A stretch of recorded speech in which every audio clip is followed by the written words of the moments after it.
El aire olía a ruina y a flores marchitas. Para una mujer, el día de su boda debería ser un amanecer, pero para Esmeralda fue un crepúsculo repentino y brutal. Vestida de blanco, se paró en un altar que se había convertido en un patíbulo, humillada ante Dios y todo el pueblo.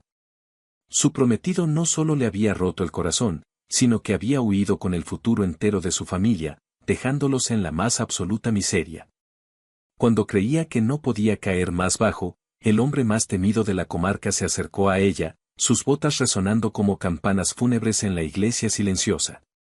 El sheriff Joaquín no le ofreció consuelo, le hizo una oferta que sonaba más a una sentencia. Con una voz grave que parecía arrastrar las piedras, le juró que, a pesar de todo, ella no pasaría aquella noche sin un marido a su lado. No era una promesa de amor, sino una reclamación, una marca de posesión sobre lo único que le quedaba, ella misma. Él la salvaría de la deshonra a un precio terrible, convirtiéndola en su esposa para absorber las tierras de su familia y unirlas a su imperio. Esmeralda aceptó, esperando un matrimonio de hielo y silencio, una vida como prisionera en una jaula de oro. Pero lo que encontró fue un enigma desconcertante. Un hombre que, en lugar de tratarla como una propiedad, comenzó a cortejarla con una paciencia depredadora, un cazador que en lugar de devorar a su presa, parecía decidido a ganarse su alma primero. Volviendo su vida de resignación en un tormentoso campo de batalla de deseo, miedo y una inesperada y peligrosa esperanza.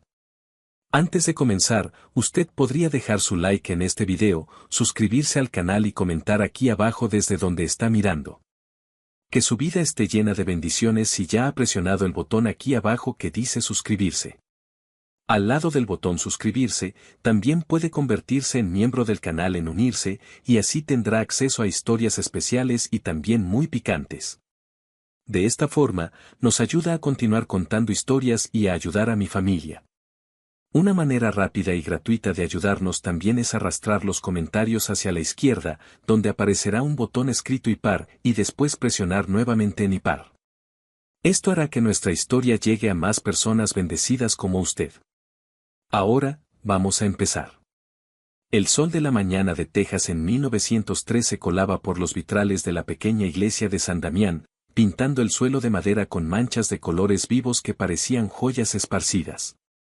Esmeralda sintió el calor en su velo de encaje, un calor que competía con el que ardía en sus mejillas, una mezcla de nerviosismo y felicidad pura. A sus 24 años, sentía que su vida estaba a punto de comenzar de verdad. A su lado, su padre, don Alejandro de la Vega, un hombre cuyo orgullo era tan vasto como las tierras que poseía, le apretaba el brazo con una mano temblorosa de emoción. Llevaba horas frente al altar, esperando a Ricardo, su prometido, el hombre apuesto y encantador que le había prometido un mundo de risas y aventuras.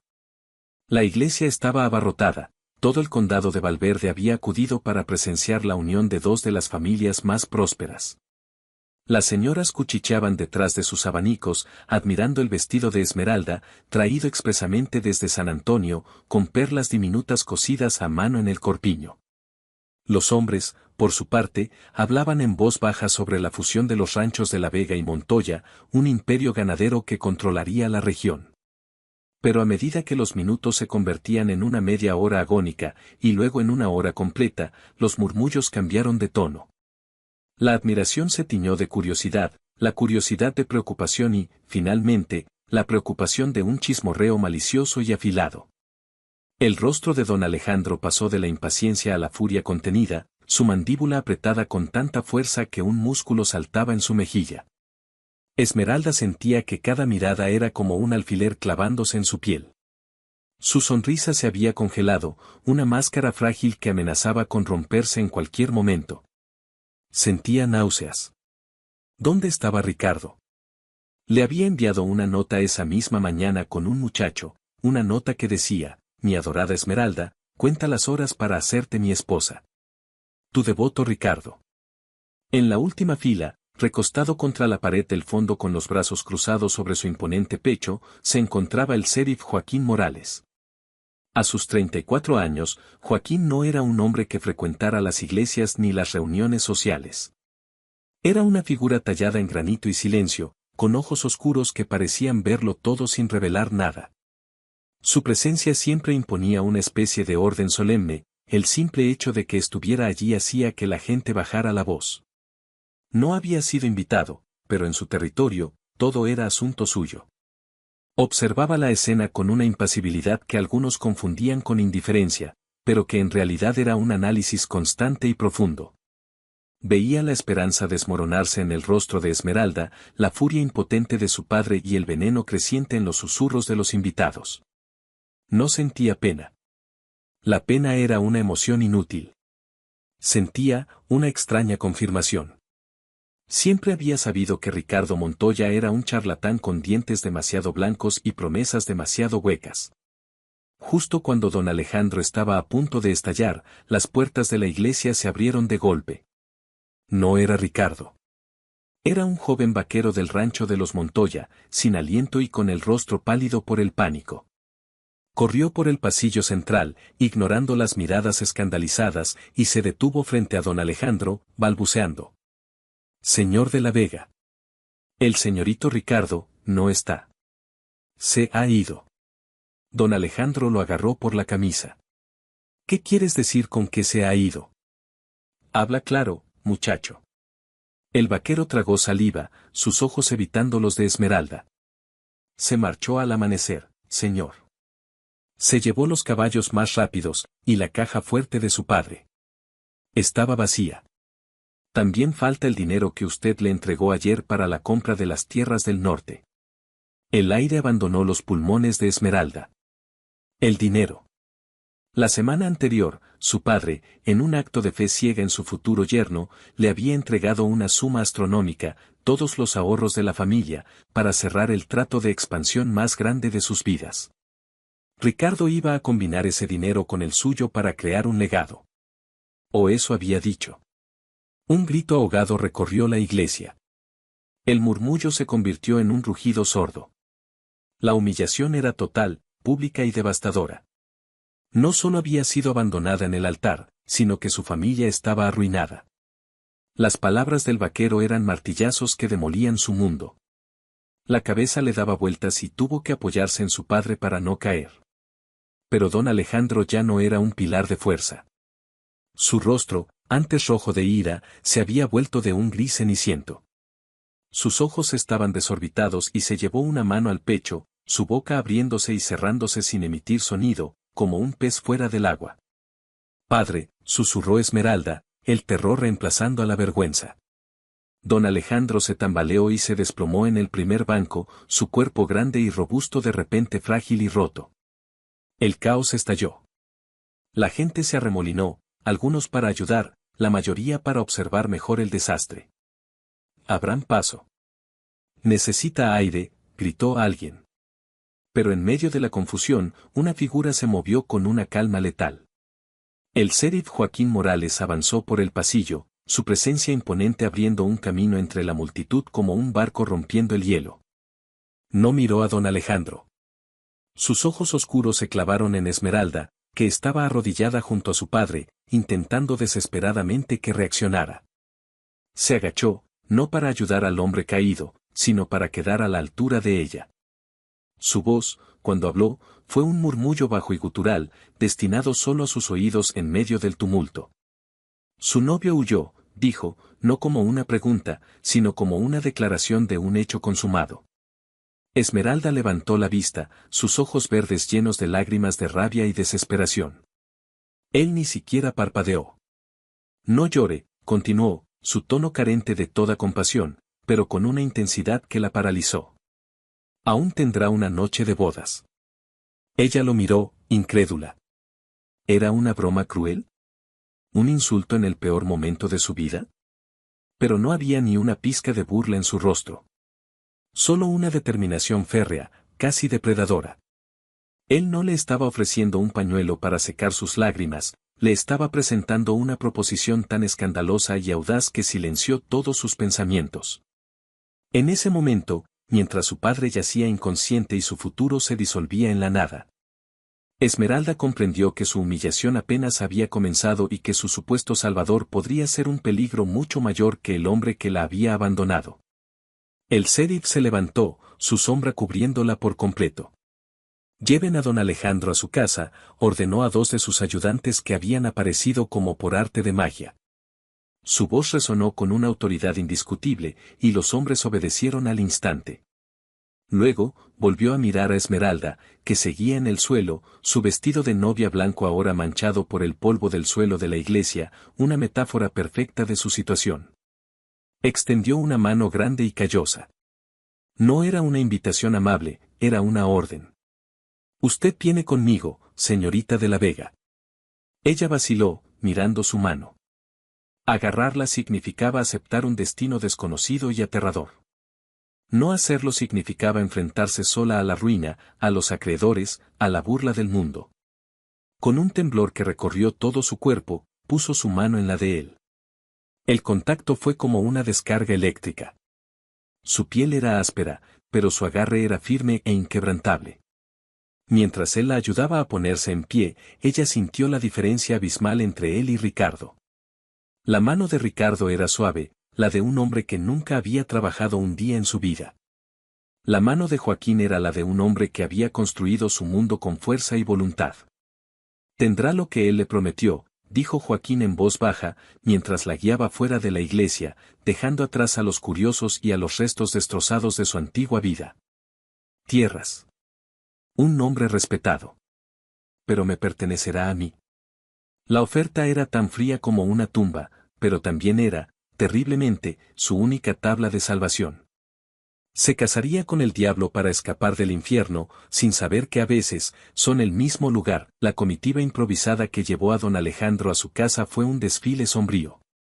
El doctor, un hombre mayor y de pocas palabras llamado Henares, confirmó las peores sospechas de Esmeralda. Su padre había sufrido un ataque grave, su corazón y su espíritu rotos por la traición y la ruina financiera. Estaba vivo, pero apenas, sumido en un estado de semi-inconsciencia del que el doctor no garantizaba que fuera a salir. La casa, que esa mañana había sido un hervidero de actividad festiva, con criadas corriendo con flores y bandejas de pasteles, ahora estaba sumida en un silencio denso y pesado. Como si el mismo aire se hubiera vuelto de luto. Esmeralda se sentó junto a la cama de su padre, todavía con su vestido de novia, sosteniendo su mano flácida y fría. Se sentía como una espectadora en su propia tragedia. El sheriff Joaquín no había entrado en la habitación. Se había quedado en el salón principal, una presencia silenciosa y vigilante que se sentía en cada rincón de la casa. Conversó en voz baja con el doctor Henares y con el capataz del rancho, un hombre leal llamado Samuel, que tenía el rostro demudado por la preocupación. Pasaron 2 horas. Esmeralda no se movió, solo rezaba en silencio, pidiendo un milagro que sabía que no llegaría. La ruina no era solo una palabra, era un monstruo con garras que ya arañaba las puertas de su hogar. Sabía que los acreedores de su padre, al enterarse del robo de Ricardo, no tardarían en aparecer para reclamar lo suyo. Perderían la tierra que había pertenecido a los de la Vega durante generaciones. Finalmente, la puerta del dormitorio se abrió. Era Joaquín. Su enorme figura llenaba el marco de la puerta, eclipsando la poca luz que entraba desde el pasillo. Se quitó el sombrero como señal de respeto, revelando un cabello negro y espeso. Sus ojos oscuros se posaron primero en don Alejandro, una mirada indescifrable, y luego en ella. «Señorita de la Vega», dijo con esa voz grave que parecía hacer vibrar los huesos. «Tenemos que hablar». Esmeralda se levantó, sintiendo el peso de cada perla en su vestido. Lo siguió hasta el salón, donde las flores de la boda comenzaban a marchitarse en sus jarrones. Era una imagen desoladora. Él no le ofreció sentarse. Se paró frente a la gran chimenea de piedra, sus manos detrás de la espalda, en una postura de autoridad natural. El doctor dice que su padre necesita reposo absoluto. Cualquier sobresalto podría ser fatal. Hizo una pausa, dejándola procesar la fragilidad de la situación. Mañana por la mañana, los banqueros de Del Río estarán aquí. Y no vendrán a dar el pésame. Vendrán a cobrar una deuda que su padre contrajo para financiar la compra de las tierras del norte. El dinero que Montoya se llevó. Esmeralda sintió que un nudo de hielo se formaba en su estómago. Lo sabía, pero oírlo en voz alta de él, con esa franqueza brutal, lo hacía ineludible. ¿Qué podemos hacer?, susurró, la voz quebrada. Usted no puede hacer nada, respondió él, directo como un disparo. Está sola, su padre está incapacitado y su nombre, lamento decirlo, es motivo de burla en todo el condado. Para el mediodía de mañana, no tendrá ni este techo sobre su cabeza. Cada palabra era cruel, pero era la verdad. Él no la estaba consolando, la estaba despojando de cualquier falsa esperanza. ¿Por qué me dice todo esto?, preguntó ella, sintiendo una chispa de desafío. ¿Para disfrutar de mi desesperación? Por primera vez, vio un cambio en su expresión. Una de las comisuras de sus labios se curvó ligeramente, aunque no era una sonrisa. No malgasto mi tiempo en disfrutar. Malgasto mi tiempo en actuar. Dio un paso hacia ella, reduciendo el espacio entre ambos. Esmeralda instintivamente retrocedió hasta que su espalda chocó contra la pared. Se sintió atrapada, como un pájaro frente a un halcón. Él colocó una mano en la pared, junto a su cabeza, bloqueando cualquier escapatoria. Su cercanía era abrumadora. Olía a cuero, a jabón fuerte y a la tierra seca de Texas. Le hice una oferta en la iglesia, dijo, su voz ahora más baja, íntima y peligrosa. No estaba bromeando. Me casaré con usted. Hoy mismo. Usted está loco, balbuceó ella, el corazón martilleándole contra las costillas. ¿Por qué? ¿Por qué haría algo así? Tengo mis razones, respondió él, sus ojos examinando su rostro como si estuviera memorizando cada facción, cada mancha de lágrimas. Las tierras de su padre colindan con las mías. Unir ambas propiedades me convertiría en el mayor terrateniente de esta parte del estado. Su padre nunca quiso venderme, siempre me consideró un advenedizo sin linaje. Había un rastro de acero en su voz al decir la última frase. Con usted como mi esposa, esas tierras pasan a formar parte de mi patrimonio. Legalmente. Sin disputas. Así que es eso. Un negocio, dijo ella con amargura. Quiere casarse conmigo para robarle la tierra a mi padre mientras él yace indefenso. No lo llamaría robar, corrigió él, su rostro a centímetros del de ella. Lo llamaría una fusión. Yo asumo todas las deudas de su padre. Todas. Los banqueros se irán con su dinero. Su padre podrá recuperarse sin la presión de la ruina. Usted conservará su hogar. A cambio, usted se convierte en mi esposa. Esmeralda buscó en sus ojos alguna señal de engaño, de malicia, pero solo encontró una impenetrable determinación. Lo que proponía era monstruoso, una subasta donde ella era el premio, pero también era la única solución. ¿Seré su esposa, en todos los sentidos?, se atrevió a preguntar, la vergüenza quemándole las mejillas. Él se inclinó un poco más, su aliento cálido rozando su piel.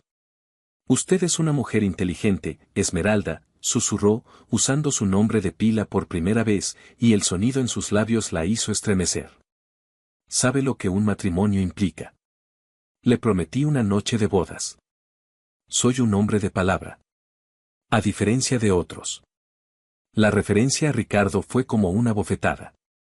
Sintió un odio profundo y ardiente hacia el hombre que la había puesto en esta situación, y una oleada de resentimiento hacia este otro hombre que se aprovechaba de ella. Pero el resentimiento estaba mezclado con una extraña y aterradora corriente de algo más.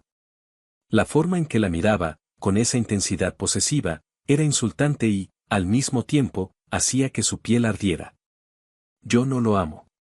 Ni siquiera me agrada, dijo ella, con la voz temblorosa pero firme. Él soltó una risa sorda y gutural. El amor es un lujo para poetas y tontos.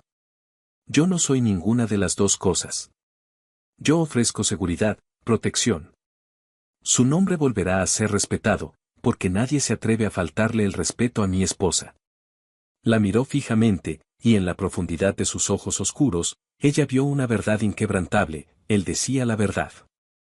Estar bajo su protección significaba estar a salvo de todo el mundo, excepto, quizás, de él mismo. Será mi esposa en público y en privado, continuó él, su voz volviéndose áspera. Me dará un heredero para mis tierras, para las suyas. Cumplirá con sus deberes. A cambio, no le faltará nada material. Y nadie volverá a humillarla jamás. Se apartó de repente, dándole espacio para respirar. El aire volvió a sus pulmones en una bocanada. Se sentía como si hubiera estado conteniendo la respiración durante una eternidad. Joaquín caminó hacia la ventana, mirando hacia las tierras que pronto serían suyas. El juez de paz espera en mi despacho. La decisión es suya, señorita de la Vega. O se casa conmigo antes del anochecer, o mañana verá cómo desmantelan todo lo que su familia ha construido durante 100 años. Piénselo. Pero no tarde mucho. Salió del salón sin decir una palabra más, dejándola sola con la elección imposible. Miró a través de la puerta entreabierta hacia el dormitorio de su padre. Podía oír su respiración dificultosa. Luego miró a su alrededor, a los retratos de sus antepasados en las paredes, a los muebles que conocía desde niña. Todo estaba en la balanza. Su libertad contra el legado de su familia. Su cuerpo contra el honor de su nombre. Se dio cuenta de que no tenía elección. Nunca la había tenido desde el momento en que Ricardo huyó. Joaquín Morales no le había hecho una oferta. Le había mostrado su jaula, y ahora solo le quedaba entrar en ella. Con lágrimas silenciosas corriendo por su rostro, Esmeralda se alisó el arrugado vestido de novia y caminó hacia su destino, un destino que ahora tenía el nombre, el rostro y la voluntad de hierro del sheriff. La ceremonia fue lo opuesto a todo lo que había soñado. No hubo flores, ni música, ni invitados sonrientes. Tuvo lugar en el austero despacho del sheriff, una habitación que olía a madera vieja, cuero y pólvora. Las paredes estaban cubiertas de mapas del condado y carteles de Se Busca. El juez de paz, un hombre menudo y nervioso llamado Elías, leía las palabras del matrimonio con una rapidez que delataba su incomodidad, como si quisiera terminar antes de que el diablo viniera a reclamar su parte. Esmeralda pronunció el sí, quiero con voz apenas audible, un susurro vacío. No llevaba su velo. Se sentía desnuda y expuesta bajo la intensa mirada de Joaquín, que estaba a su lado, sólido e inamovible como una montaña. Cuando él dijo sí, quiero, su voz fue firme y clara, un sonido que selló el trato y resonó en la pequeña habitación como el golpe de un martillo. No hubo intercambio de anillos. Joaquín simplemente tomó su mano y, ante la mirada atónita del juez, la levantó hasta sus labios y depositó un beso en el dorso. No fue un beso tierno. Fue un acto de posesión, una marca invisible que quemó su piel. Ya está hecho, dijo el juez, cerrando su libro con un chasquido. Felicidades, supongo. Sheriff, señora Morales. Señora Morales. El nombre le sonaba extraño, como si perteneciera a otra persona. Sintió un escalofrío. Joaquín asintió al juez, le entregó unas monedas y luego se volvió hacia ella.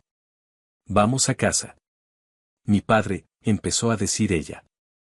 He dejado a Samuel y a 2 de mis hombres custodiando su casa. Estará bien cuidado. Usted ahora vivirá conmigo. En mi rancho. No había lugar para la discusión. La condujo afuera, donde esperaba un caballo negro, imponente y brioso como su dueño, junto a un carruaje más sencillo. Joaquín la ayudó a subir al carruaje con un gesto eficiente, casi impersonal. Luego montó en su caballo. El viaje a su rancho, que se extendía al oeste del de su padre, fue largo y silencioso, solo roto por el crujido de las ruedas del carruaje y el trote rítmico del caballo de Joaquín, que cabalgaba a su lado. Esmeralda miraba por la ventana el paisaje que conocía de toda la vida, pero ahora lo veía con otros ojos. Esas colinas onduladas, esos robles centenarios, esos arroyos serpenteantes, ahora pertenecían a este hombre. Y ella también. Al caer la tarde, llegaron a su destino. El rancho de Joaquín Morales no se parecía en nada a la acogedora hacienda de su padre. Era más una fortaleza que un hogar. La casa principal era una estructura de 2 pisos hecha de piedra oscura y madera maciza, con pocas ventanas, construida para resistir el tiempo y cualquier posible ataque. Estaba rodeada por un muro de piedra bajo, y los graneros y establos eran edificios funcionales y sin adornos. Todo hablaba de pragmatismo y fuerza, sin espacio para la belleza o la frivolidad. Un hombre mayor de aspecto severo, que Joaquín presentó como su capataz, Eladio, salió a recibirlos. Miró a Esmeralda con curiosidad pero sin una pizca de calidez. Prepara una habitación para mi esposa, ordenó Joaquín. Y que le suban agua caliente. Que sirvan la cena en 1 hora. Luego, desmontó y ayudó a Esmeralda a bajar. Sus manos la rodearon por la cintura, levantándola con una facilidad pasmosa. Por un segundo, sus cuerpos estuvieron muy juntos, y ella sintió el calor y la dureza de su pecho a través de la tela de su vestido. El contacto la dejó sin aliento. Él pareció notarlo, porque la sostuvo un instante más de lo necesario antes de dejarla en el suelo. Había un brillo oscuro en sus ojos. Bienvenida a su nuevo hogar, Esmeralda. El interior de la casa era como el exterior, oscuro, masculino y funcional. Muebles pesados de roble, pieles de animales en el suelo, cabezas de ciervos y cuernos de toro en las paredes. No había ni una flor, ni un cuadro delicado, ni un solo toque femenino. Una mujer anciana y delgada, con una expresión permanentemente agria en el rostro, la condujo escaleras arriba. Soy María. Cocino y limpio, dijo a modo de presentación. La guió hasta una habitación grande, impecablemente limpia pero impersonal, con una cama enorme con un cabecero de madera tallada, un armario y un tocador. Una ventana daba al vasto y solitario paisaje del rancho. El sheriff duerme al final del pasillo, añadió María con un tono que dejaba claro que no aprobaba nada de lo que estaba sucediendo. Sola, Esmeralda se quitó por fin el vestido de novia, el símbolo de un sueño destrozado.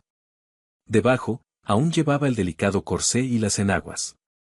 Se sentía ridícula y fuera de lugar.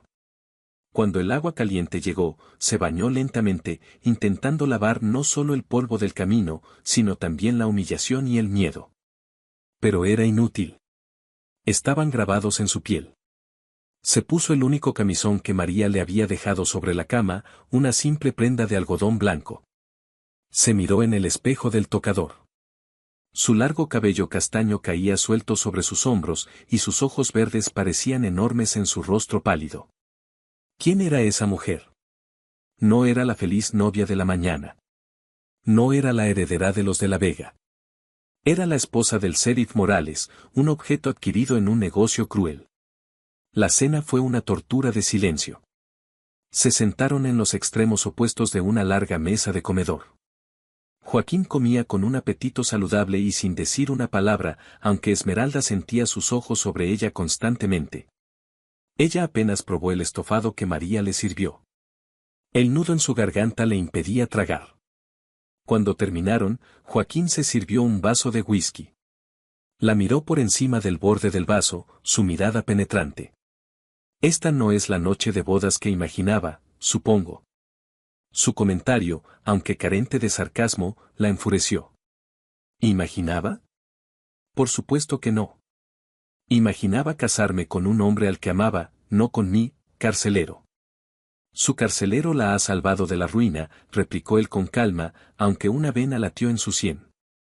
Podría haberla dejado a merced de los buitres. En cambio, le he dado mi nombre y mi protección. Esperaría un poco de gratitud. Gratitud, repitió ella con una risa amarga. Usted no quería gratitud. Quería mis tierras. Quería ambas cosas, admitió él sin reparo, levantándose. Caminó lentamente alrededor de la mesa hasta quedar de pie detrás de su silla. Esmeralda se tensó, sintiendo su proximidad como un peligro físico. Él puso sus manos sobre sus hombros. Sus dedos eran largos y fuertes, y su contacto, incluso a través de la tela de su vestido, era electrizante. Se inclinó, su boca cerca de su oído. Y esta noche, Esmeralda, reclamaré lo que es mío por derecho. Ella se estremeció violentamente, una mezcla de terror y una respuesta involuntaria y traicionera de su propio cuerpo. La había comprado y pagado, y ahora venía a cobrar. Entiende sus deberes, ¿verdad?, susurró él, su aliento haciéndole cosquillas en el cuello. Usted, prometió a mi padre. Usted dijo, tartamudeó ella, buscando desesperadamente cualquier cosa que la salvara. Él se enderezó y su voz volvió a ser fría y distante. Dije que cuidaría de él y de usted. Y lo haré. Pero nuestro acuerdo fue claro. Se apartó de ella y caminó hacia la puerta. Estaré en mi habitación. No me haga esperar mucho. Se fue, dejándola temblando en la silla, el eco de su promesa resonando en el silencio. Su noche de bodas. La promesa que le hizo en la iglesia. Había llegado el momento de cumplirla. Sola en el comedor inmenso y oscuro, Esmeralda se sintió más pequeña y vulnerable que nunca. Se levantó, sus piernas como gelatina. ¿Qué debía hacer? ¿Podía negarse? ¿Qué le haría él si se negaba? Recordó la dureza en sus ojos, la fuerza en sus manos. No, no podía negarse. Era su esposa, su propiedad. Con el corazón latiendo desbocado, subió las escaleras, cada escalón un paso más cerca de su destino. El pasillo estaba oscuro, iluminado solo por la luz de la luna que entraba por una ventana al final. La puerta de Joaquín estaba entreabierta, una rendija de luz cálida escapando de ella. Se detuvo frente a la puerta, su mano suspendida en el aire, sin atreverse a tocarla.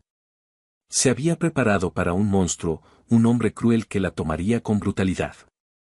Pero algo en su comportamiento hasta ahora la confundía. Su oferta, aunque despiadada, también había sido una solución. Su trato, aunque posesivo, había sido respetuoso en su brutal honestidad. No había intentado engañarla ni seducirla con falsas promesas como Ricardo. Le había dicho exactamente lo que quería y lo que ofrecía a cambio. Después de lo que parecieron horas, respiró hondo, apartó los mechones de cabello de su rostro y, con una determinación nacida de la pura desesperación, empujó la puerta y entró. Él no era un hombre de palabras vacías, y ella, para sobrevivir, tampoco podía serlo. La habitación era más grande que la suya, dominada por una cama aún más imponente. El fuego crepitaba en la chimenea, arrojando sombras danzantes sobre las paredes. Joaquín estaba de pie junto a la ventana, de espaldas a ella, mirando la oscuridad de la noche. Se había quitado la chaqueta y la pistolera, y vestía solo una camisa blanca que se ajustaba a sus anchos hombros y espalda. Cuando ella entró, se giró lentamente. Sus ojos oscuros la recorrieron de arriba a abajo, deteniéndose en su sencillo camisón y su cabello suelto. Una expresión extraña cruzó su rostro, algo que no era lujuria, ni frialdad, sino, algo más profundo, casi vulnerable, pero desapareció tan rápido como apareció. Caminó hacia un objeto que ella no había notado antes, un gramófono de latón brillante en una pequeña mesa. Era un lujo inesperado en esa casa tan austera. Con un movimiento deliberado, colocó una aguja en un disco. Una melodía suave y melancólica de piano llenó la habitación, un sonido tan inesperado y hermoso que Esmeralda se quedó paralizada. Joaquín se acercó a ella, deteniéndose a unos pasos de distancia. Mi madre amaba esta pieza, dijo en voz baja, su tono desprovisto de la dureza habitual. Murió cuando yo era un niño. Es lo único que conservo de ella. Esmeralda lo miró, completamente desconcertada. Este no era el comportamiento de un hombre a punto de forzar a su esposa. Estaba compartiendo algo íntimo, una pieza de su pasado, con ella. El gesto la desarmó más que cualquier amenaza. ¿Por qué? ¿Por qué me dice esto?, susurró. Él dio el último paso que lo separaba y levantó una mano, rozando su mejilla con el dorso de sus dedos. Su tacto fue sorprendentemente suave, casi reverente. Porque quiero que entienda, Esmeralda. No soy el bárbaro que cree que soy. Sus ojos la escrutaron, intensos y serios. Le hice una promesa en esa iglesia. Una promesa cruda, sí. Pero la mantendré. Usted tendrá una noche de bodas. Pero no será un asalto en la oscuridad. Su mano bajó por su cuello hasta su hombro, sus dedos apretando suavemente. Cuando la tome, no será porque un trozo de papel dice que puedo. Será porque usted me quiere tanto como yo la quiero a usted en este momento. Porque vendrá a mí por su propia voluntad. Esmeralda lo miró fijamente, con el corazón en un puño. ¿Qué era este juego? ¿Era otra forma de control, más sutil y cruel? Y si eso no sucede nunca, se atrevió a decir. Una sonrisa lenta y segura se dibujó en sus labios, una sonrisa que transformó su rostro severo en algo peligrosamente atractivo. Sucederá, afirmó él, no como una amenaza, sino como una certeza. Voy a cortejar a mi propia esposa, Esmeralda Morales. Voy a llenar su vida silenciosa de música. Le enseñaré a montar bajo la luna y le mostraré cada rincón de esta tierra que ahora es suya. La observaré y la aprenderé hasta que olvide el nombre del cobarde que la abandonó. Se inclinó y sus labios rozaron los suyos, un contacto tan ligero como el ala de una mariposa, pero que envió una onda de calor a través de todo su cuerpo. Fue una promesa, no una posesión. Ahora vaya a dormir, a su habitación, dijo, su voz de nuevo un susurro áspero. La promesa sigue en pie. Flotará en el aire entre nosotros cada noche, hasta que ya no pueda soportarlo. Y esa noche, usted volverá a cruzar esa puerta por su cuenta. Se apartó, dándole la espalda y volviendo a mirar por la ventana. La había despedido. Aturdida, confundida y temblando por una oleada de emociones que no podía nombrar, Esmeralda retrocedió fuera de la habitación y corrió a su propio cuarto, cerrando la puerta con el corazón martilleando no de miedo, sino de una incredulidad total. Se apoyó en la madera, escuchando la suave melodía del piano que llegaba desde el pasillo. Joaquín Morales no era un simple carcelero. Era algo mucho más complejo y peligroso, un depredador paciente que no quería su cuerpo por la fuerza, sino que estaba dispuesto a tender una trampa elaborada y seductora para capturar su alma. La noche de bodas no había sido un fin, sino el comienzo de una guerra de voluntades y deseos que ninguno de los dos sabía cómo terminaría. Y en la soledad de su habitación, Esmeralda admitió por primera vez ante sí misma una verdad aterradora, una parte de ella no estaba segura de querer ganar. Los días siguientes se asentaron en una rutina extraña y tensa, una danza silenciosa alrededor del hombre que era su marido en nombre, pero un extraño en todo lo demás. Esmeralda se despertaba temprano, mucho antes que el sol, por la costumbre de la vida en el rancho, pero también porque el sueño le ofrecía poco refugio. La casa de Joaquín era silenciosa por la mañana, un silencio profundo y masculino, muy diferente al bullicio de su propio hogar. Desayunaban juntos en la larga mesa de roble, una extensión de madera que parecía un abismo entre ellos. Él comía con la eficiencia de un hombre que no pierde el tiempo, pero ella notaba cómo sus ojos la seguían en cada movimiento, cuando se servía café, cuando untaba mantequilla en una tostada. No era una mirada lasciva, sino analítica, como si estuviera tratando de resolver un acertijo. ¿Dormiste bien?, le preguntó en la tercera mañana, la pregunta tan abrupta que ella casi derrama su café. Sí, gracias, mintió. La verdad era que pasaba las noches en vela, escuchando el crujido de la casa, el aullido lejano de un coyote y, sobre todo, el débil eco de la música del gramófono que a veces llegaba desde la habitación de él. Una melodía que era a la vez un consuelo y un recordatorio de su extraña promesa. Después del desayuno, él salía a trabajar en el rancho. Esmeralda intentó ocuparse con las tareas domésticas, pero María, la adusta ama de llaves, la trataba con una mezcla de resentimiento y desdén. El señor sabe cómo le gustan las cosas. No necesita ayuda, le espetó el primer día que Esmeralda intentó ordenar la biblioteca. Se sentía como una invitada no deseada, una muñeca de porcelana inútil en una fortaleza de hombres. La soledad era asfixiante. Todos los días visitaba a su padre. Samuel la llevaba en un carruaje y la esperaba pacientemente. Don Alejandro seguía en un estado de letargo, a veces abriendo los ojos sin reconocerla, otras veces murmurando palabras inconexas sobre el ganado y la lluvia. Cada visita era un puñal en el corazón. Le hablaba en voz baja, le leía el periódico, le contaba sobre el clima, evitando a toda costa mencionar su nuevo estado civil. Sabía que la noticia, en su frágil condición, podría matarlo. Una tarde, una semana después de la boda, regresó de ver a su padre sintiéndose más desolada que nunca. El sol de la tarde teñía el cielo de naranja y púrpura, pero la belleza del paisaje no lograba conmoverla. Al entrar en la casa, se encontró a Joaquín en el salón principal, no con sus ropas de trabajo, sino vestido con pantalones limpios y una camisa de lino. Tenía una expresión seria en su rostro. A partir de mañana, aprenderás a manejar este rancho, anunció sin preámbulos. Esmeralda parpadeó, confundida. ¿Qué? Esta tierra es tan tuya como mía ahora. No serás una simple espectadora en tu propia vida. Sabes de ganado, de pastos, de la gestión de un rancho. Tu padre te enseñó bien. Usarás ese conocimiento.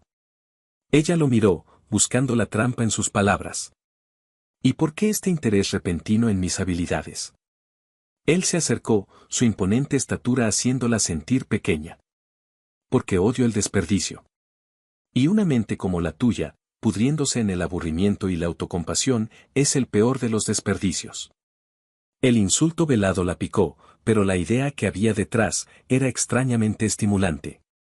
Era lo primero que la había hecho sentir algo más que miedo o tristeza en días. Y además, continuó él, su voz bajando un tono, quiero que veas lo que te pertenece. Quiero que lo sientas bajo tus pies. Al día siguiente, la despertó antes del amanecer. La esperaban 2 caballos ensillados frente a la casa. Uno era su semental negro, Diablo, un animal casi tan intimidante como su dueño. El otro era una yegua de color castaño claro, de ojos inteligentes y constitución fuerte pero elegante. Se llama Brisa, dijo Joaquín, observando su reacción. Es tuya. Esmeralda amaba los caballos. Era una de las pocas pasiones que compartía con su padre. Se acercó a la yegua, que resopló suavemente y estiró el cuello hacia ella. Le acarició el hocico suave. Era un gesto de paz, una ofrenda. Montaron en silencio mientras el sol comenzaba a despuntar, pintando el horizonte. Fue el comienzo de una nueva rutina. Cada mañana, cabalgaban juntos. Joaquín le mostró los límites de sus tierras combinadas, un vasto imperio de colinas, valles y arroyos. Le enseñó a diferenciar el ganado suyo del de los ranchos vecinos. Le habló de las líneas de agua, de las plagas, de las dificultades con los lobos y los pumas. Y mientras le enseñaba, también la observaba. Ella, a su vez, empezó a observarlo a él. Vio la forma en que sus hombres lo respetaban, no por miedo, sino por una lealtad ganada a pulso. Lo vio trabajar codo con ellos, reparando una cerca o marcando terneros, sin rehuir el trabajo duro.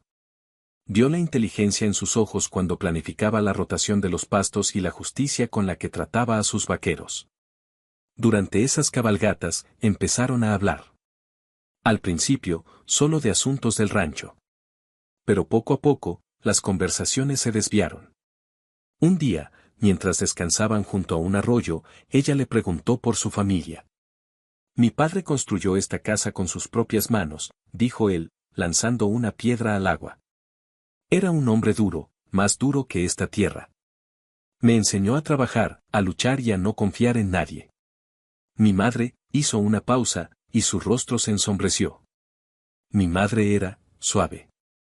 Como una flor silvestre intentando crecer en la roca. No duró mucho aquí. La tierra se la llevó. O quizás fue mi padre. Había una amargura en su voz que Esmeralda nunca había oído. Por primera vez, vio una grieta en su armadura de granito. Empezó a entender que su dureza no era maldad, sino una coraza forjada en la soledad y la pérdida. Él también comenzó a hacerle preguntas, no sobre su familia o su pasado, sino sobre ella. Le preguntaba qué pensaba de un determinado pasto, qué haría ella con una yegua enferma. Valoraba su opinión, y eso la desconcertaba. Ricardo siempre la había tratado como un adorno encantador, riéndose de sus ideas de rancho y diciéndole que no se preocupara por esas cosas tan poco femeninas. Joaquín la trataba como a una igual, una socia. Una noche, mientras cenaban, él la miró con una intensidad que la hizo bajar la vista a su plato. Esmeralda, dijo, y la forma en que su nombre sonaba en sus labios seguía haciéndola estremecer. El sábado hay un baile en el pueblo. La fiesta de la cosecha. Iremos. Ella levantó la vista de golpe. ¿Al pueblo? ¿Juntos? La idea la aterrorizó. Enfrentar a toda esa gente, a sus susurros, a sus miradas de lástima o de burla. Eres mi esposa, dijo él, su voz firme como una roca. Es hora de que todo el mundo lo sepa y lo respete. Nadie se atreverá a decir una palabra. Te doy mi promesa. Confiar en su promesa era un salto al vacío, pero algo en su seguridad inquebrantable la hizo asentir. De acuerdo, susurró. Él pareció complacido. Bien. Después de cenar, quiero enseñarte algo. La curiosidad pudo más que el nerviosismo.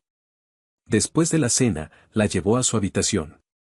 Esmeralda sintió que su corazón comenzaba a latir más rápido. Pero él no se acercó a la cama. Se dirigió al gramófono. Puso un nuevo disco, esta vez una melodía más alegre, un vals. Se giró hacia ella y le tendió la mano. Si vas a ir a un baile conmigo, debes saber bailar conmigo. Ella vaciló. Aquí. Aquí, confirmó él. Con dedos temblorosos, ella puso su mano en la de él. La otra mano de Joaquín fue a su cintura, firme y cálida, enviando una descarga a través de su cuerpo. Empezaron a moverse lentamente, torpemente al principio. La habitación era grande, pero con él se sentía pequeña e íntima. Él era un bailarín sorprendentemente bueno, guiándola con una confianza silenciosa. Después de unas cuantas vueltas, sus cuerpos encontraron un ritmo. Su cabeza encontró un lugar natural en su hombro. Podía oler su aroma, esa mezcla de cuero y jabón, y sentir los músculos de su espalda moverse bajo su camisa. La música los envolvió.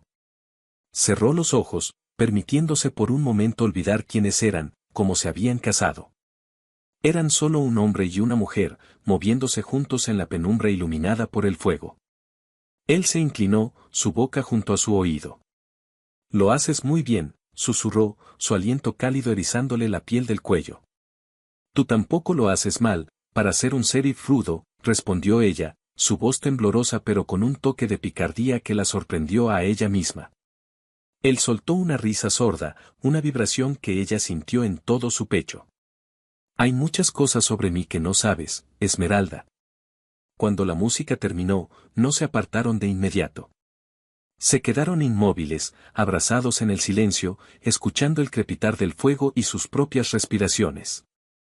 Él levantó una mano y apartó un mechón de cabello de su rostro, sus dedos rozando su piel con una delicadeza que la dejó sin aliento. Sus ojos oscuros la miraban con una intensidad ardiente que ya no la asustaba, sino que la encendía. Pensó que la besaría. Quería que la besara. Su cuerpo entero anhelaba el contacto. Pero él, demostrando una vez más un control de hierro que la frustraba y fascinaba a partes iguales, dio un paso atrás, rompiendo el hechizo. Ya es suficiente por hoy, dijo con la voz ronca. Vete a dormir. Se dio la vuelta, dándole la espalda, una clara señal de despido. Esmeralda salió de la habitación con las mejillas ardiendo y el corazón desbocado. Esa noche, en su cama, no pudo dormir, pero esta vez no fue por la ansiedad. Fue por el recuerdo de sus manos en su cuerpo, por el sonido de su risa, por el calor de sus ojos. La promesa de su noche de bodas ya no era una amenaza lejana, sino una posibilidad tangible, una tensión que crecía con cada día que pasaba, con cada mirada, con cada toque accidental. Y por primera vez, se dio cuenta de que el día que él dejara de esperar a que ella cruzara la puerta de su dormitorio por su propia voluntad, el día que él se rindiera, sería un día desolador. El terror había dado paso a algo mucho más complicado, y en la oscuridad de su habitación, Esmeralda empezó a temer que ya no estaba prisionera en una trampa, sino que estaba cayendo voluntariamente en ella. La mañana del baile, un paquete llegó desde San Antonio. Joaquín lo había encargado. Dentro, había un vestido de noche.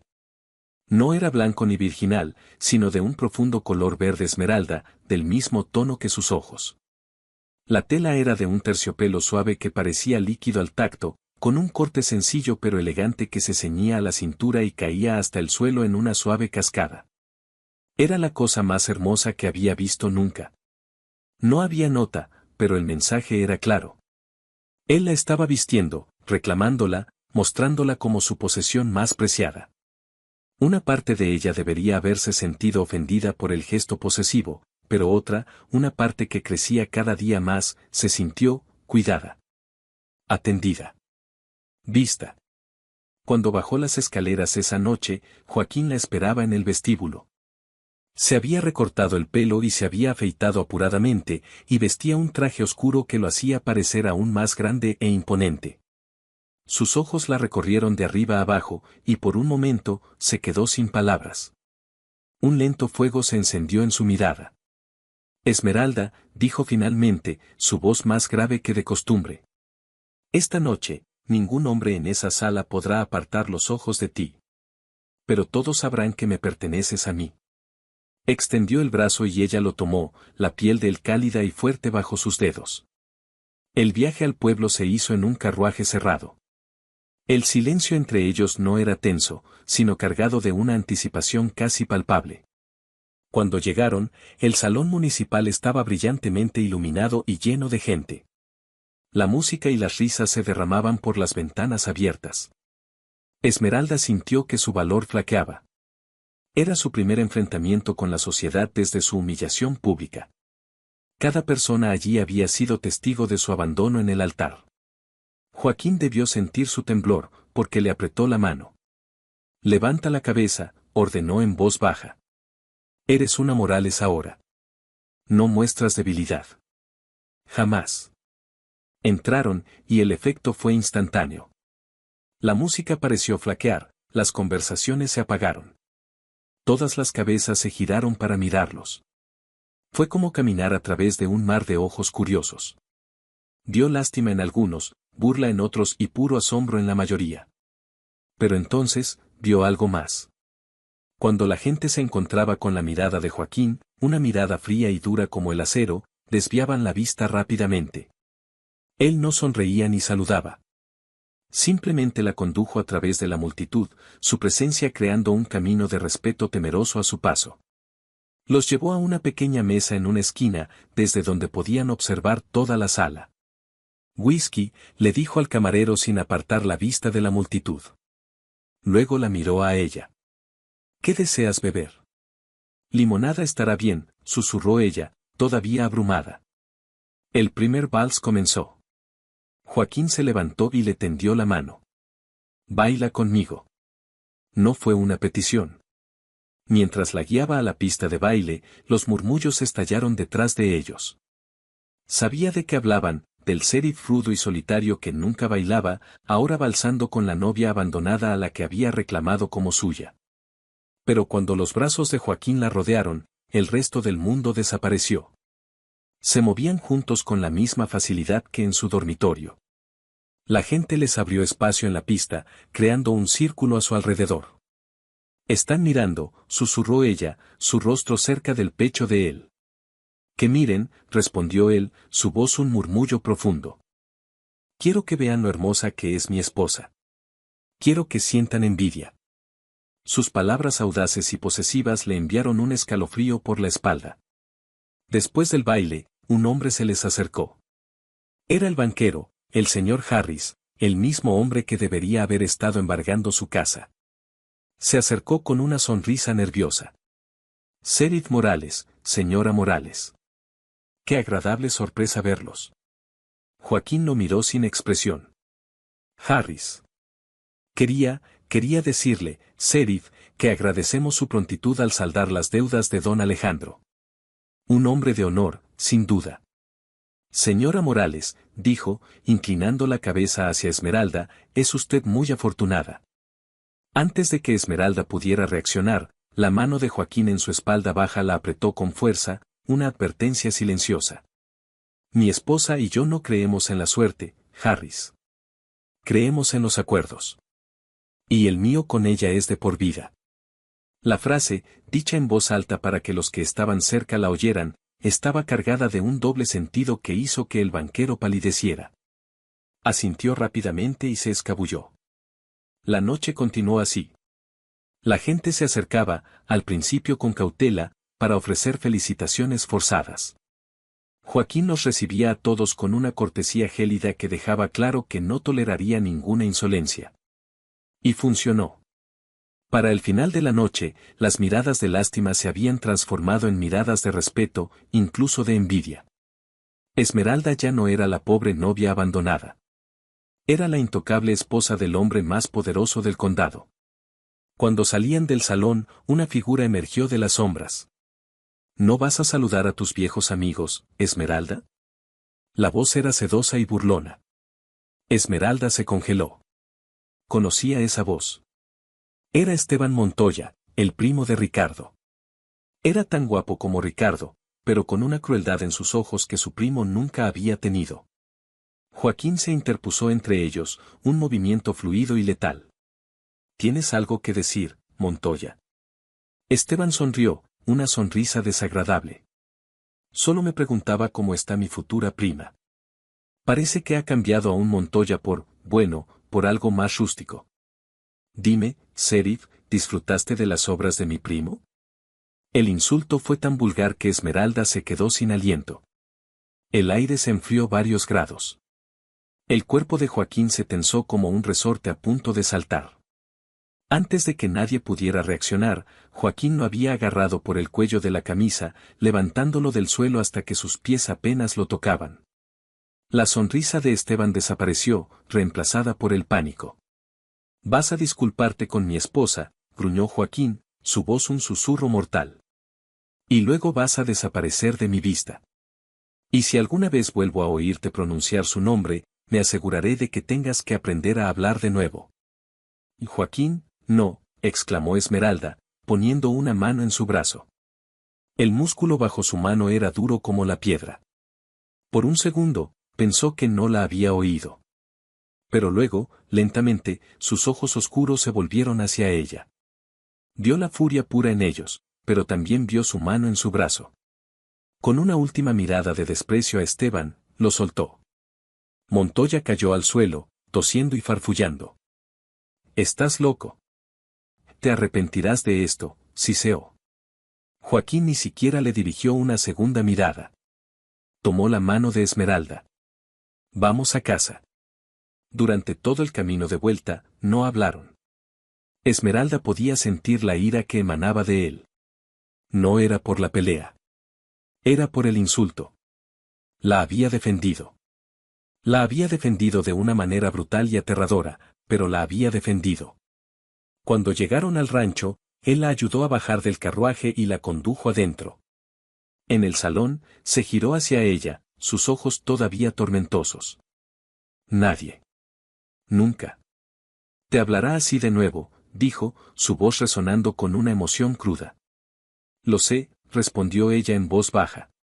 Se quedó mirándolo, al hombre que la había comprado por sus tierras, al hombre que la había humillado con una boda apresurada y sin amor, y que sin embargo acababa de defender su honor como si fuera lo más preciado del mundo.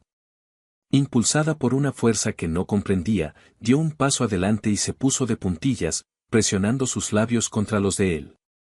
Fue un beso casto y breve, un simple roce de labios. Pero el efecto fue explosivo. Un gemido gutural escapó de la garganta de Joaquín. Sus manos, que habían estado colgando a sus costados, se dispararon para agarrarla por la cintura, atrayéndola contra su cuerpo duro con una fuerza posesiva. Su boca descendió sobre la de ella, ya no suavemente, sino con una hambre contenida que finalmente se había desatado. No fue un beso gentil. Fue un beso de furia, de posesión, de semanas de tensión contenida. La besó como si quisiera devorarla, absorberla, marcarla como suya de una vez por todas. Esmeralda no se asustó. En lugar de eso, respondió con la misma fiereza, sus brazos rodeando su cuello, sus dedos enredándose en su pelo, devolviendo el beso con toda la confusión, la gratitud y el creciente deseo que sentía por él. La levantó del suelo, sus labios nunca dejándolos de ella, y la llevó escaleras arriba. La puerta de su propia habitación se abrió de una patada. La promesa había flotado en el aire durante semanas, una tensión que había construido con paciencia de depredador. Pero esta noche, no fue ella quien cruzó el umbral de su habitación. Fue él quien, provocado más allá de su límite, derribó la puerta de la suya. Ya no era la novia abandonada. Era una mujer reclamando a su marido. Y en la oscuridad de la habitación, supo que esta sería, por fin, su noche de bodas. La arrojó sobre la cama no con violencia, sino con una urgencia abrumadora, como si el peso de ella en sus brazos fuera demasiado para soportar por más tiempo. Cayó sobre el suave edredón, y antes de que pudiera recuperar el aliento, él estaba sobre ella, una rodilla en la cama, su cuerpo grande y cálido cubriéndola. Sus bocas se encontraron de nuevo, con la misma desesperación de antes. La tela de su vestido y de su traje era una barrera insoportable. Las manos de él buscaron los pequeños botones en la espalda del vestido de terciopelo. Por un momento, sus dedos torpes lucharon con ellos, y él soltó un gruñido de frustración, un sonido tan humano y vulnerable que Esmeralda casi sonrió en medio del beso. «Ayúdame», murmuró él contra sus labios, su voz ronca de deseo. Girándose ligeramente, ella lo ayudó, sus propios dedos temblando mientras deshacía los botones uno por uno. El aire fresco de la noche rozó su piel expuesta, y se estremeció. Joaquín se apartó solo lo suficiente para quitarle el vestido por los hombros. La pesada tela se deslizó por su cuerpo y cayó al suelo, dejándola solo en su corsé y en aguas. La luz de la luna que se filtraba por la ventana bañaba su piel, haciéndola parecer de plata. Joaquín la miró, su pecho subiendo y bajando rápidamente, sus ojos oscuros ardiendo con una emoción tan intensa que era casi dolorosa de ver. «Dios mío, Esmeralda», susurró, su voz rota. Extendió una mano temblorosa y trazó la curva de su hombro, el valle de su clavícula, el contorno de su corsé. Su toque era fuego y hielo, enviando oleadas de placer y anticipación a través de ella. Ya no había rastro del sheriff frío y calculador.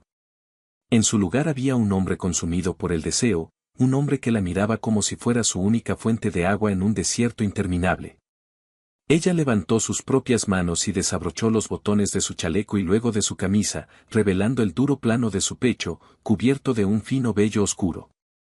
Deslizó sus palmas sobre su piel cálida y tensa, explorando los contornos de sus músculos, sintiendo el martilleo de su corazón bajo sus dedos. Él cerró los ojos, un suspiro escapando de sus labios mientras ella lo tocaba. Este simple acto, este permiso tácito para explorarlo, pareció romper las últimas barreras de su control. Con un movimiento rápido, se deshizo del resto de su ropa, luego se volvió hacia ella y, con una delicadeza sorprendente, desató los cordones de su corsé. La prenda restrictiva cayó, liberándola. Él la besó de nuevo, esta vez con una ternura que la desarmó por completo. Sus labios exploraron los de ella, saboreándola, aprendiéndola, antes de descender por su barbilla, su cuello, dejando un rastro de fuego a su paso. «Te he deseado desde el primer momento en que te vi», confesó él, sus palabras un murmullo febril contra su piel. «Ese día en la iglesia, verte allí, tan hermosa y tan rota. Quería matar a Montoya con mis propias manos. Y luego quería llevarte y esconderte del mundo, donde nadie más pudiera mirarte». Sus palabras la sorprendieron. No era un negocio, no desde el principio. Era algo más oscuro, más profundo, más posesivo. Era una obsesión que él había disfrazado de pragmatismo. Pero en lugar de asustarla, su confesión la emocionó. Saber que él la había deseado con tanta intensidad, la hizo sentir poderosa. «Estoy aquí ahora, Joaquín», susurró ella, enredando sus dedos en su cabello y atrayendo su boca de vuelta a la suya. «No tienes que esconderte. Ni yo tampoco». Su nombre en sus labios fue su perdición. Él la amó con una pasión que bordeaba la reverencia. Cada caricia, cada beso, era una pregunta y una respuesta. Aprendió la geografía de su cuerpo con una paciencia y una dedicación que la dejaron sin aliento. Y cuando finalmente se unió a ella, fue con una mirada de pura adoración en su rostro, susurrando su nombre como una oración. Para Esmeralda, no fue la dolorosa obligación que había temido durante tanto tiempo. Fue un despertar. El cuerpo que siempre había considerado poco más que una parte de sí misma, de repente cobró vida bajo sus manos, respondiendo a él con un fervor que nunca supo que poseía. Descubrió un placer tan agudo y abrumador que le arrancó un grito, y en la mirada triunfante y tierna de Joaquín, supo que él se deleitaba en su alegría tanto como en la suya propia. Se quedaron despiertos durante horas, explorándose mutuamente en la penumbra iluminada por la luna, hablando en susurros, compartiendo secretos que nunca antes habían pronunciado en voz alta. Él le habló de su infancia solitaria, de la crueldad de su padre y del espectro de su madre frágil. Ella le habló de sus sueños rotos, de la humillación que había sentido y de la extraña esperanza que él, sin saberlo, había encendido en ella. Cuando el amanecer comenzó a pintar el cielo, se durmieron abrazados, sus cuerpos entrelazados. Esmeralda se despertó más tarde con el sol en su rostro. Por un momento, no supo dónde estaba. Luego, sintió un peso cálido a su lado y el ritmo constante de una respiración. Joaquín dormía, su rostro en reposo, despojado de su habitual severidad. Parecía más joven, casi vulnerable. Una oleada de afecto tan intensa la recorrió que le dolió. Amaba a este hombre. La comprensión la golpeó con la fuerza de una revelación divina. No era gratitud. No era deseo. Era amor. Profundo, complicado y abrumador. Con cuidado de no despertarlo, se deslizó fuera de la cama y se puso una bata. Bajó a la cocina y, para sorpresa de una estupefacta María, comenzó a preparar café y a freír tocino. Cuando Joaquín bajó, ya vestido con su ropa de trabajo, se detuvo en seco al verla en su cocina, con el cabello despeinado y las mejillas sonrosadas, moviéndose con una familiaridad que nunca antes había tenido. El olor del café llenaba el aire. Le sonrió, una sonrisa genuina y radiante que pareció iluminar toda la habitación. Café, Sheriff. La expresión en el rostro de él fue de asombro, seguida de una sonrisa lenta y genuina que transformó su rostro. Se acercó a ella, la rodeó por la cintura con sus brazos y la besó profundamente, allí mismo, frente a la mirada atónita de María. «Buenos días, señora Morales», dijo contra sus labios. «Sí», susurró ella. «Lo son». La dinámica de su relación cambió de la noche a la mañana. La tensión fue reemplazada por una intimidad fácil. Había toques casuales, miradas prolongadas, bromas en voz baja. Joaquín seguía siendo un hombre de pocas palabras, pero sus acciones hablaban por él. Le traía flores silvestres de sus cabalgatas, le compró un estante entero de libros de un vendedor ambulante porque la vio mirando el catálogo, e insistió en que redecorara la casa a su gusto. «Este lugar necesita una mano más suave», dijo, «necesita a ti». Esmeralda floreció bajo su atención. Reemplazó las pieles oscuras con alfombras de colores, colgó cortinas de encaje que dejaban entrar la luz y llenó la casa de jarrones con flores frescas. La fortaleza se estaba convirtiendo en un hogar. Juntos, se dedicaron a hacer prosperar los ranchos. La mente aguda de Joaquín para los negocios y la comprensión innata de Esmeralda sobre la tierra y el ganado los convirtieron en un equipo formidable. Resolvieron una disputa de agua con un rancho vecino no con amenazas, sino con una negociación inteligente ideada por Esmeralda. Compraron una nueva raza de toros para mejorar su manada, una idea de Joaquín. Eran socios en todos los sentidos de la palabra. Su paz, sin embargo, no estaba destinada a durar. Las tensiones con Silas Blackwood, un ranchero vecino hosco y ambicioso que siempre había codiciado las tierras de los de la Vega, comenzaron a aumentar. Primero fueron pequeñas cosas, una cerca cortada, un pozo de agua contaminado. Joaquín se encargó de ello con su eficiencia habitual, pero no parecía disuadir a Blackwood. Una tarde, uno de los vaqueros más jóvenes de Joaquín, un muchacho llamado Mateo, no regresó con el ganado. Lo encontraron al anochecer, malherido, junto a un abrevadero. Había sido brutalmente golpeado. Fue Blackwood, y sus hombres, jadeó Mateo antes de perder el conocimiento. Dijeron que, las tierras de los Morales pagarán por lo que el sheriff le hizo a Montoya. La conexión con Esteban Montoya era clara. Blackwood estaba usando el incidente del baile como excusa para su agresión. La ira de Joaquín era una cosa terrible de contemplar. Era fría, silenciosa y letal. «Voy a acabar con esto», dijo, yendo a por su rifle. «No», lo detuvo Esmeralda, agarrando su brazo. «No vayas solo, Joaquín. Es una trampa. Quieren provocarte para que hagas algo que puedan usar en tu contra. Eres el sheriff, no puedes actuar como un forajido». «Soy tu marido antes que el sheriff», replicó él, sus ojos oscuros como el pedernal. «Y nadie daña a mi gente y se sale con la suya.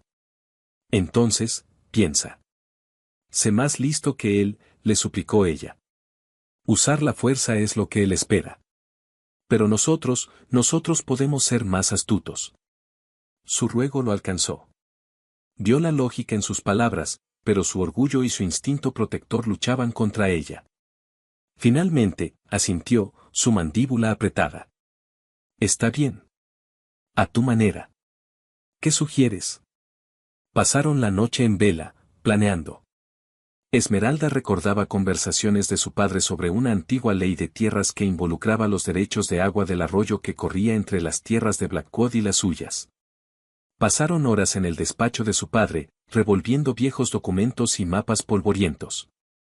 Finalmente, lo encontraron, una escritura de propiedad de casi 100 años de antigüedad que demostraba que los derechos exclusivos de la fuente del arroyo pertenecían a la tierra de los de la Vega, lo que significaba que ahora le pertenecían a ella, a ellos. Blackwood había estado desviando ilegalmente agua durante años. Era la munición que necesitaban. No sería un enfrentamiento con pistolas, sino uno legal. Con la evidencia en la mano, Joaquín, actuando en su calidad de sheriff y respaldado por 2 de sus ayudantes, cabalgó hasta el rancho de Blackwood. Esmeralda insistió en ir con él. Esta es mi lucha también, dijo, y no aceptó un no por respuesta. Encontraron a Blackwood y a sus hombres, incluido Esteban Montoya, cerca de los corrales. La sonrisa de Blackwood era triunfante. Esperaba un desafío, una pelea. Lo que no esperaba fue que Joaquín desenrollara la vieja escritura. Blackwood, dijo Joaquín con una calma glacial, no solo está bajo arresto por el asalto a Mateo Vargas, sino que le informo que a partir de este momento, tiene prohibido acceder al arroyo del Cuervo. Mis hombres construirán una presa mañana por la mañana para desviar el agua de vuelta a su cauce legítimo, mi tierra. El rostro de Blackwood se puso rojo de ira. Sin esa agua, más de la mitad de su rancho se volvería inútil. Mientes. Ese arroyo siempre ha sido compartido. La ley dice lo contrario, dijo Esmeralda, su voz clara y firme, señalando el documento. Esta tierra ha pertenecido a mi familia por generaciones. Conocemos cada secreto que guarda. Fue entonces cuando Esteban Montoya cometió su último error. Cegado por el odio, sacó una pistola. Ninguna mujer me va a decir lo que puedo o no puedo hacer. Pero Joaquín lo había estado esperando. Antes de que Montoya pudiera apuntar, la pistola de Joaquín ya estaba en su mano. Un solo disparo resonó en el aire, y la pistola de Montoya voló de su mano. Se agarró la muñeca, aullando de dolor. Los hombres de Blackwood se quedaron helados. La velocidad del sheriff era legendaria, pero nunca la habían visto tan de cerca. Blackwood, viendo su ventaja desvanecerse y enfrentando la ruina y la cárcel, se desesperó. Agarró a Esmeralda, que estaba más cerca de él, y la puso delante como escudo, apuntándole con un cuchillo a la garganta. «Y suéltala, Blackwood», rugió Joaquín, su rostro una máscara de furia asesina. «Oh, juro por Dios que...» «Tú suelta tu arma primero, Morales. O le corto el cuello a tu bonita y lista esposa». La situación estaba en un punto muerto. El terror se apoderó de Esmeralda. El frío acero del cuchillo le rozaba la piel. Pero entonces, recordó algo. Recordó el entrenamiento que Joaquín le había estado dando. Una situación así no se gana con fuerza bruta, sino encontrando una debilidad, una distracción, le había dicho. Sus ojos buscaron los de Joaquín por encima del hombro de Blackwood. Vio su angustia, su dilema. Y luego, vio su confianza en ella. Era una mirada que decía, tú puedes. Con una repentina oleada de adrenalina, hizo lo que él le había enseñado. Dejó caer su peso muerto y pisó con todas sus fuerzas el empeine de Blackwood con el tacón de su bota. Él gritó de dolor y sorpresa, su agarre aflojándose por una fracción de segundo. Fue todo lo que Joaquín necesitó. No disparó. En un abrir y cerrar de ojos, se abalanzó hacia adelante, golpeando el brazo de Blackwood con el cañón de su pistola. El cuchillo cayó al suelo. Un segundo golpe en la mandíbula envió a Blackwood a la inconsciencia. Todo terminó en segundos. Con Blackwood y Montoya arrestados y sus hombres dispersos, Joaquín corrió hacia Esmeralda, revisándola frenéticamente en busca de heridas. ¿Estás bien? ¿Te hizo daño? Estoy bien, jadeó ella, con el corazón todavía latiéndole en la garganta. Él la abrazó con tanta fuerza que la levantó del suelo, su rostro enterrado en su cabello. Cuando te puso ese cuchillo en el cuello, susurró, su voz ahogada por la emoción, pensé que mi corazón se detendría. Si algo te hubiera pasado. Esmeralda, yo. No terminó la frase. En su lugar, la besó, un beso desesperado y lleno de alivio, allí mismo, frente a sus ayudantes y los vaqueros derrotados. Esa noche, de vuelta en su hogar, la paz que sintieron era más profunda que antes. Habían enfrentado a su enemigo juntos y habían ganado. Estaban sentados frente al fuego en el salón, ella acurrucada contra su costado, su cabeza en su hombro. ¿Qué ibas a decir, Joaquín?, preguntó ella en voz baja. ¿Allí, en el rancho de Blackwood? Dijiste, si algo te hubiera pasado. Él se quedó en silencio por un largo momento, mirando las llamas. Luego se giró para mirarla, y en sus ojos, Esmeralda vio toda la vulnerabilidad que él mantenía tan bien escondida. Iba a decir, dijo, su voz áspera de emoción, que si algo te pasara, mi vida no tendría sentido. Te compré por tus tierras, Esmeralda. O eso es lo que me dije a mí mismo. Pero la verdad es, te habría comprado por nada. Te habría tomado sin una hectárea a tu nombre. Te amo. Y no creo que empezara esta noche, o la noche del baile. Creo que te he amado desde ese primer día en la iglesia. Lágrimas de felicidad brotaron de los ojos de Esmeralda. Yo también te amo, Joaquín Morales. Te amo más de lo que nunca pensé que podría amar a nadie. Se inclinó y lo besó, un beso lleno de la promesa de todos los días venideros. Habían empezado en la ruina y la humillación, un matrimonio nacido de la desesperación y los negocios. Pero habían construido algo real, algo fuerte. Algo que ni los rumores, ni la malicia, ni la violencia habían podido destruir. En la seguridad de los brazos del otro, supieron que finalmente habían encontrado su hogar. Los meses siguientes fueron los más felices de la vida de Esmeralda. La captura de Silas Blackwood y Esteban Montoya pacificó la región. Con las tierras seguras y el legado familiar restaurado, un peso se levantó no solo de Esmeralda, sino de toda la comarca. La historia de cómo la esposa del sheriff se enfrentó a Blackwood se convirtió en una leyenda local, y Esmeralda pasó de ser un objeto de lástima a una mujer admirada y respetada por derecho propio. La noticia de su felicidad y seguridad pareció obrar un milagro en su padre. Don Alejandro comenzó a mejorar notablemente. Un día, cuando Esmeralda fue a visitarlo, lo encontró sentado en el porche, más delgado y frágil, pero con la lucidez de vuelta en sus ojos. Esmeralda, hija mía, dijo con voz temblorosa, agarrando su mano. Hablaron durante más de una hora.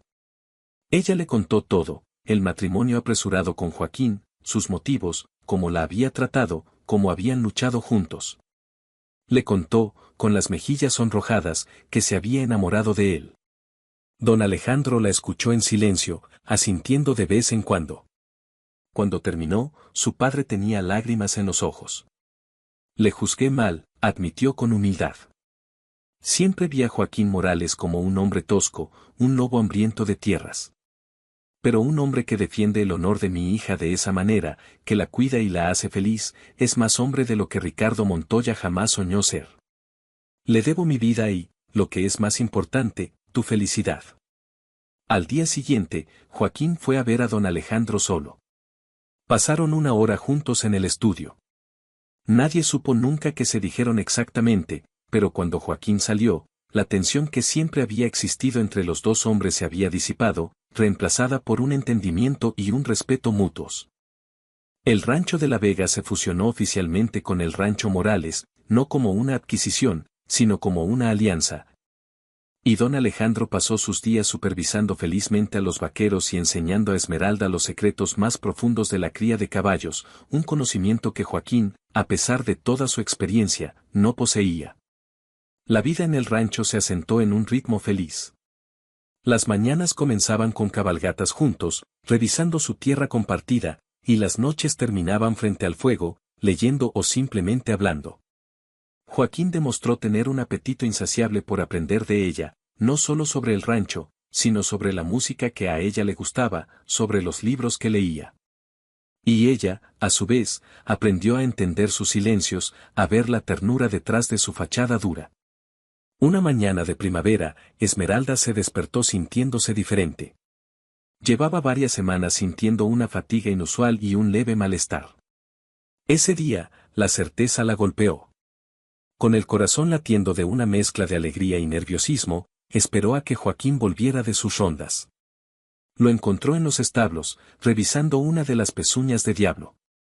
Se apoyó en la puerta, observándolo.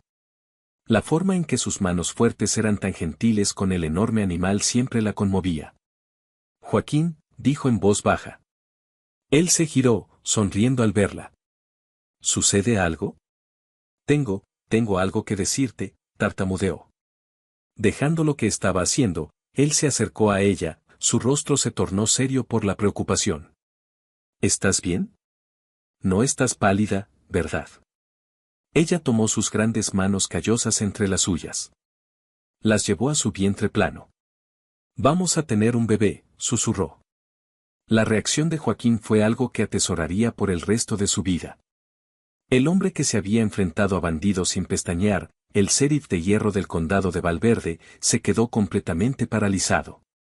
Sus ojos oscuros se abrieron de par en par, pasando de su rostro al lugar donde sus manos descansaban sobre su vientre. Palideció. ¿Estás segura? Muy segura, confirmó ella, riendo suavemente. Él se arrodilló lentamente ante ella, allí mismo, en el heno del establo. Puso su oreja contra su vientre, como si pudiera oír algo. Luego levantó la vista hacia ella, y Esmeralda vio algo que nunca había visto antes, lágrimas brillando en sus ojos. Un bebé, repitió él, su voz quebrada por la emoción. Nuestro bebé. Se levantó y la tomó en sus brazos, levantándola del suelo en un abrazo exultante.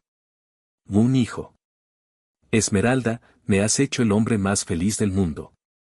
Su alegría era tan pura y abrumadora que contagió a todo el rancho. Joaquín se volvió insoportablemente protector. Intentó prohibirle que montara a Brisa, es demasiado peligroso, que levantara nada más pesado que un libro, podrías hacerte daño, y que probara la comida antes que él, por si acaso. Esmeralda tenía que luchar contra su sobreprotección con una mezcla de risas y firmeza. Joaquín, estoy embarazada, no soy de cristal. Dar a luz a tu heredero requiere que yo misma sea fuerte, le espetó un día, y la palabra heredero pareció calmar sus temores, conectando el futuro bebé con el legado que tanto valoraba. 9 meses después, tras un parto largo y difícil, Esmeralda dio a luz a un niño sano, con el cabello oscuro de su padre y los ojos verdes de su madre. Lo llamaron Alejandro, en honor a su abuelo. Joaquín no se apartó de su lado durante todo el proceso.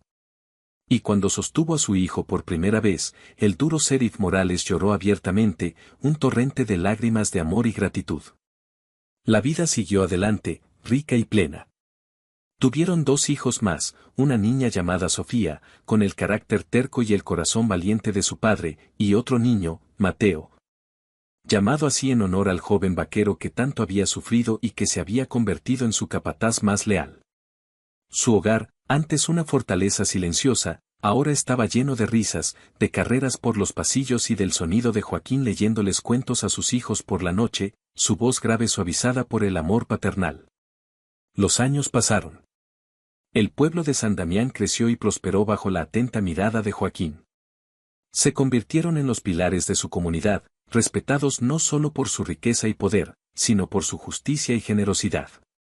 Vieron a sus hijos crecer, enamorarse y casarse, llenando el rancho con una nueva generación de nietos.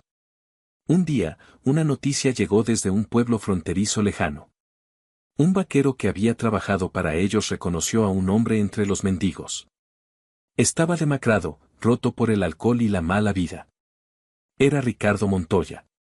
El vaquero le dijo que Ricardo había perdido todo el dinero en el juego y en malas inversiones, y que había pasado la última década vagando sin rumbo. Esmeralda y Joaquín recibieron la noticia en silencio.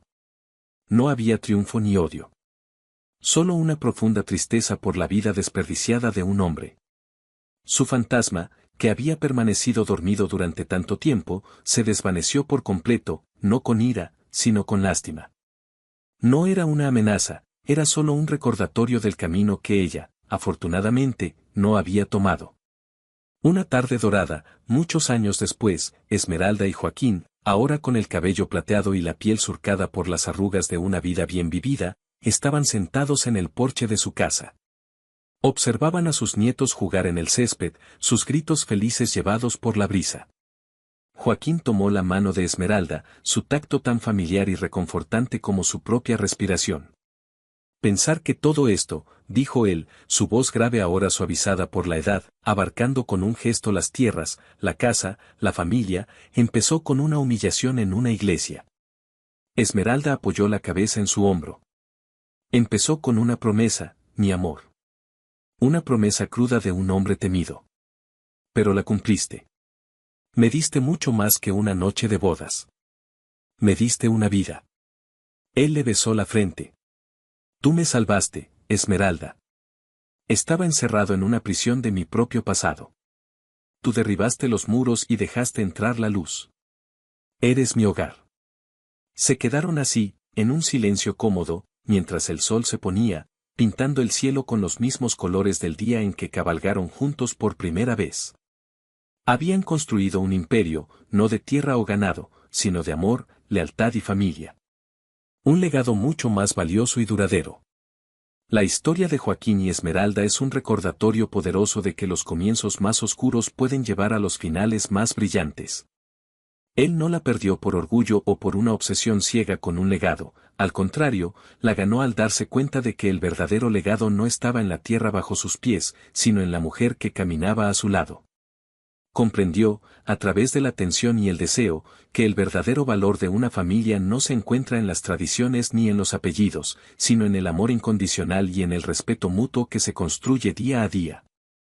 A veces, las segundas oportunidades no vienen para recuperar lo que perdimos, sino para transformarnos, a través del dolor y la esperanza, en la persona que siempre deberíamos haber sido. Encontrando el amor en el lugar más inesperado. Que su vida esté llena de bendiciones si ya ha presionado el botón aquí abajo que dice suscribirse. Al lado del botón suscribirse, también puede convertirse en miembro del canal en unirse, y así tendrá acceso a historias especiales y también muy picantes. De esta forma, nos ayuda a continuar contando historias y a ayudar a mi familia. Una manera rápida y gratuita de ayudarnos también es arrastrar los comentarios hacia la izquierda, donde aparecerá un botón escrito IPAR, y después presionar nuevamente en IPAR. Esto hará que nuestra historia llegue a más personas bendecidas como usted. Y si le ha gustado esta historia, deje su like y suscríbase al canal.